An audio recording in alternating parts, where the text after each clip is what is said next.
I've been wanting to tell you something for 3 episodes now, and it was never because I didn't know how to say it. I wanted you to live inside the question first before I handed you the language for it.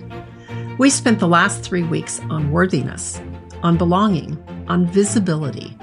And if you've been paying close attention, you've probably caught something uncomfortable hiding underneath every bit of it. You can understand every one of those ideas completely and still catch yourself doing the exact thing you swore you were done doing. You tell yourself you're going to stop overthinking, and then you rewrite the same email 6 times. You promise you'll speak up in the meeting, and somebody else says the thing you were thinking 30 seconds too late. You decide this is finally the year you're going to launch the offer, and somehow another 6 months slides by without you noticing. You say you're done saying yes to everything, and before you've even caught your breath, your calendar belongs to everyone but you again. You know better. You genuinely want something different. You have the insight, the awareness, the intention, and you still end up becoming the old version of yourself anyway. If you've ever wondered why, this episode is for you. Welcome back to your Passion, Purpose, and Personal Brand. I'm Lisa McGuire, Strategic Identity Advisor. And today we're talking about something I think quietly runs more of our lives than we'd like to admit: the patterns that get in the way. Or maybe the better way to put it is the inherited success strategies that got us here, but won't take us where we're actually going. Before we get into it, I want to tell you quickly about something I built called Successfully Stuck, the first truth kit, because it's exactly the bridge into what we're talking about today. After years of working with founders and executives and consultants and leaders, here's what I've learned. Most people don't need another personality assessment, or another productivity system, or another list of strengths and weaknesses. What they need is language that tells them the difference between burnout and identity evolution, between exhausted and simply living inside an identity that no longer fits.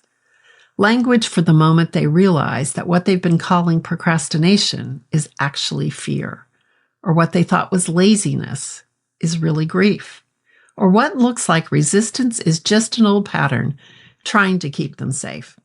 That's the whole premise of the first truth kit. It's the beginning of telling yourself the truth. You'll find the link down below in the show notes. Now, patterns. I think we use that word so often that we've stopped actually hearing it. That's just one of my patterns, or I'm working on my patterns, or I've always been that way. But I don't think that's what's actually happening. I don't think the pattern is who you are. I think the pattern is who you had to become, and there's a real difference between those two things. Sit with that for a second. Not this is just who I am, but this is who I became because at one point in my life, it helped me survive. That distinction changes everything, because if the pattern isn't your identity, it isn't your destiny either. One of the biggest mistakes I think we make is treating patterns like personality traits. We say things like, I'm just a perfectionist, or I'm just an overthinker. I'm fiercely independent. I've always been the responsible one. I'm just a people pleaser. We say these things like they're permanent characteristics etched into us. But what if they're not? What if they're adaptive responses? Brilliant strategies your younger self built because for a season they worked. Not forever, just for a season. And here's maybe the most important thing I'll say in this whole series. The pattern is not the problem. The pattern is the evidence that once kept you safe. Listen to that again. Somewhere in your own heart, not just in your head, the pattern is not the problem. It's evidence that somewhere along the way, your mind, your emotions, your body learned, if I do this, I'll be okay. Maybe perfectionism earns you praise. Maybe overachieving earns you love. Maybe being useful earns you belonging, or being the peacemaker who kept conflict away. Or becoming hyper-independent protected you from disappointment. or rescuing everyone else meant nobody noticed just how much you were hurting. Having the answer kept people from questioning your value. And none of that was foolish. It was intelligent. It was protective. It was resourceful. It made you who you needed to be, and for that, it deserves gratitude. Now, I don't think we were ever taught to thank the version of ourselves who carried us. Instead, we criticize them. We call them broken, damaged, dysfunctional. We tell them they need fixing. I don't think they need fixing. I think they need honoring, because that was the person that got you there. She protected you with whatever tools she had in her hands at the time. She kept moving when things were uncertain. He found a way, and he did exactly what he believed he had to do. But, and this is the part that's hard, that doesn't mean they get to lead the next chapter. Those patterns don't disappear just because you've become aware of them. They've been practicing for years, sometimes even decades. They're efficient, they're automatic, they're familiar, and they don't ask permission. They just show up. Have you noticed that the moment something important is about to happen, one of those old patterns quietly resurfaces? You finally get clarity about your business, and suddenly you're spending 3 weeks tweaking your website. Ask me how I know. You finally decide to raise your rates and immediately start questioning whether you're worth it. You write the post and then spend an hour wondering if it's too much. You plan the difficult conversation and then somehow convince yourself it can wait another week. That's not because you don't know what to do. It's because your old operating system is trying to keep the familiar version of you alive. Not because it wants to sabotage you, but because it still believes unfamiliar means unsafe.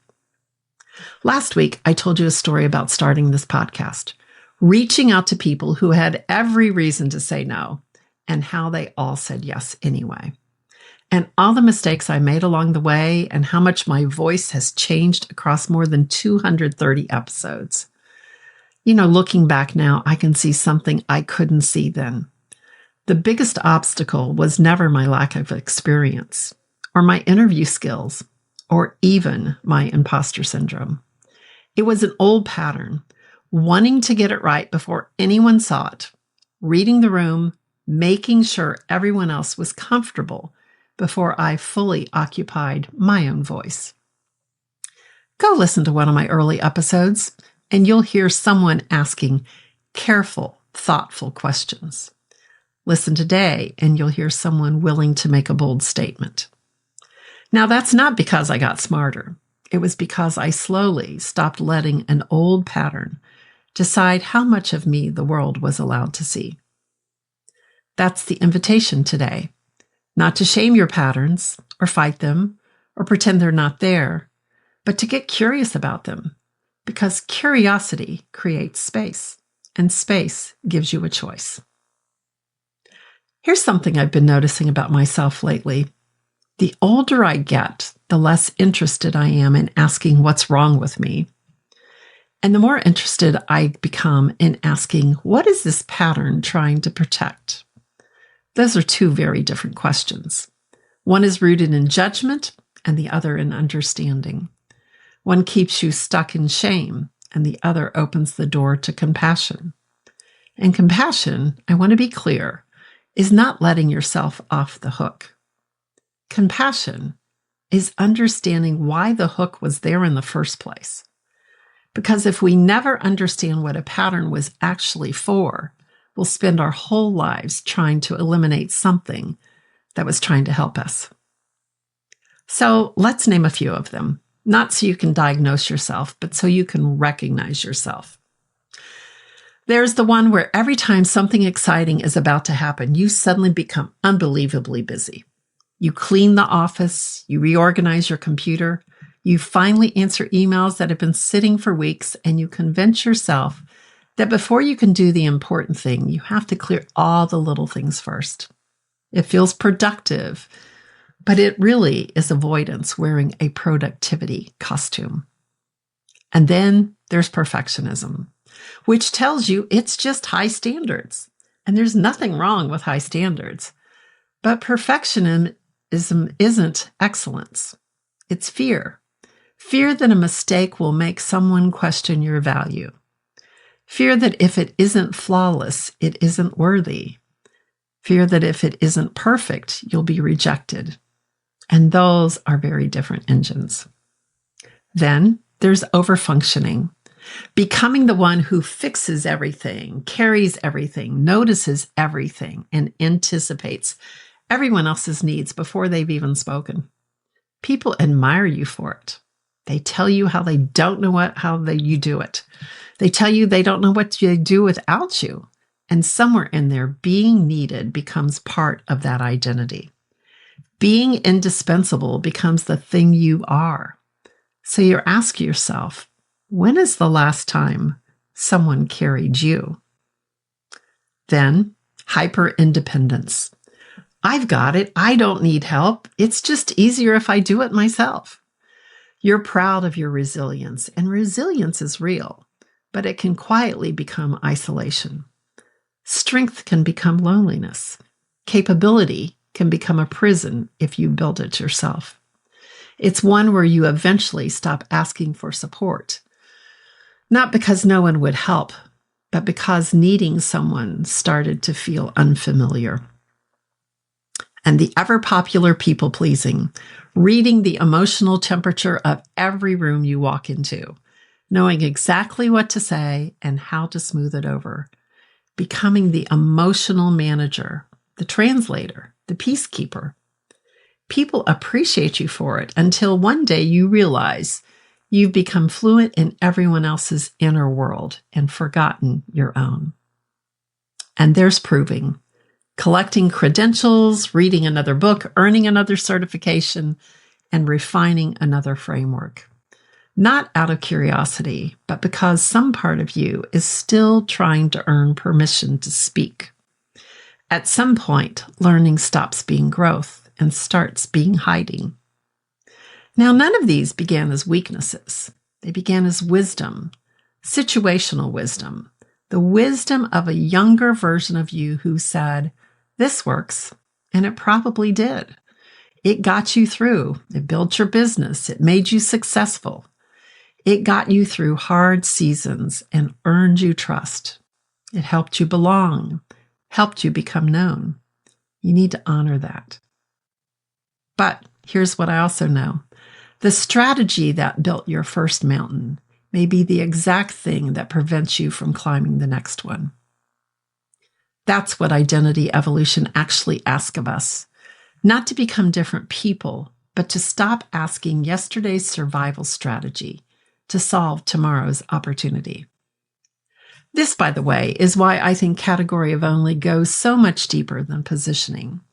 People assume it's about messaging or branding or differentiation. And yes, those things matter. But underneath all of it is a much more courageous question. Who are you when you stop performing? Who are you when you stop proving, when you stop shape-shifting for every audience, when you no longer need everyone to understand you before you trust yourself? That's where your category of only actually lives. Not in the performance. It lives in the person. I've watched this exact thing happen with client after client. They come in thinking they need better messaging, more clarity, a new website, a stronger LinkedIn profile, or maybe a different offer. And while those things often do change eventually, that's almost never where the real work begins. It begins the moment they realize they've been introducing themselves through an identity they already outgrew. The words were never the issue. The identity was.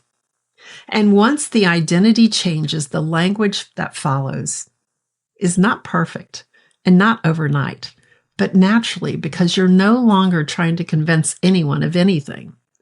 You're just describing what's true. That feels like a completely different way to move through the world. So here's the question I leave you with. What pattern keeps introducing the old version of you long after you've actually become someone else? Not what habit, not what behavior, what pattern? Because underneath every repeated behavior is a repeated belief. And underneath every repeated belief is usually an old promise you made to yourself a very long time ago. If I stay useful, I'll belong. If I stay quiet, I'll stay safe. If I become exceptional, I'll finally be enough. If I never need anyone, I'll never be disappointed. Those promises made sense once, but do they still? Try this with me for a week. The next time one of those familiar patterns shows up, don't immediately try to stop it. Just pause, take one breath, and ask it directly. What are you trying to protect? You might be surprised by the answer, because I don't actually think your patterns are your enemies. I think they're loyal employees who forgot they were supposed to retire. They've been working overtime for years trying to keep you safe, accepted, successful, alive. Maybe it's time to thank them for their service and then gently let them know, we're doing things differently now. That isn't rejection, it's leadership. Leadership of yourself, and every great leader eventually has to learn this. You cannot build the future using an operating system designed for your past. We've spent 16 episodes walking through this together now. Identity, recognition, worthiness, belonging, visibility, and now patterns. Every episode has really been asking some version of the same question. Who are you becoming? But eventually identity asks another one. Once you know who you're becoming, what are you actually here to build? What kind of leader does that identity make possible? What kind of future requires the version of you that's just beginning to show up? That's exactly where we're headed next. Over the next 2 episodes, I'm welcoming back someone many of you already know, Dr. Don Barden. When he first joined me on this podcast, we talked about his groundbreaking research and his book, Here Come the Girls. And at that time, it felt like we were talking about the future. Today, it feels like we're living inside of it. Since those original conversations, Don and I have been talking about leadership, about identity, the changing nature of work, and what the next generation of leaders is actually going to require. And those conversations eventually became a collaboration. I want to bring you into it. Whether this is your first introduction to Don, or you've been with me since the original interviews, I think you'll hear these conversations differently this time, because you've changed. Your lens has changed. The questions you're asking now are different. We spent the last several weeks looking inward at who you're becoming. Now it's time to look outward at what you're being called to build. Until then, remember this. Your patterns are not proof that you're failing. They're proof that someone inside you worked incredibly hard to get you here. Honor that person. Thank that person. Love that person. And then lead them forward. Because the future isn't asking for a different version of you. It's asking for the truest one. Thanks for being with me today. I truly appreciate it. I'll see you here next time.